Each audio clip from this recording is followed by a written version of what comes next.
In this video, we're going to use subtizing and chunking to build visual recognition for the numbers 0 to 9.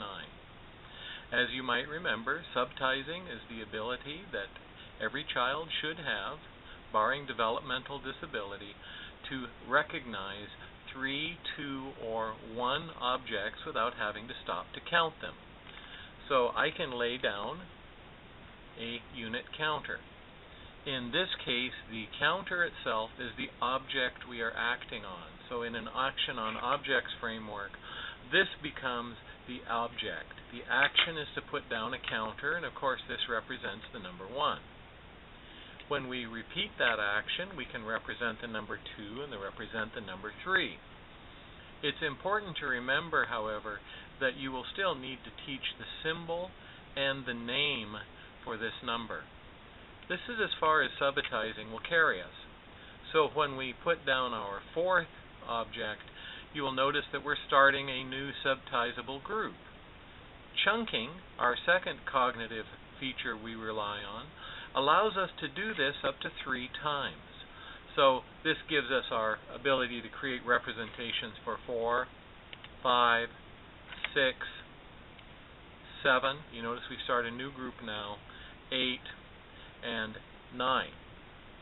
So subtizing and chunking will allow us to build representations by acting upon this counter by putting another counter down from 0 to 9. When we put the next counter down, the students are faced with what Piaget would call disequilibration. And the cognitive disequilibration here requires us to do something different.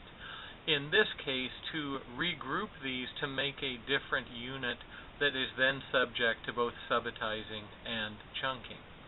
I'll teach you a little song here that goes along with this that we'll explore later. It goes like this. If you can regroup, you must regroup, and this is how you'll do it. 10. We'll find out there's more to this song than you might expect, but imagine now we're in a classroom, we've laid out these counters, and of course the student's in a state of disequilibration. Subtizing has been used up, chunking has been used up. Oh my goodness, what do we do? Well, we sing, and while we sing, we're going to be regrouping here. So if you can regroup, and of course we know we can because we have 9 objects now, you must regroup, and this is how you'll do it.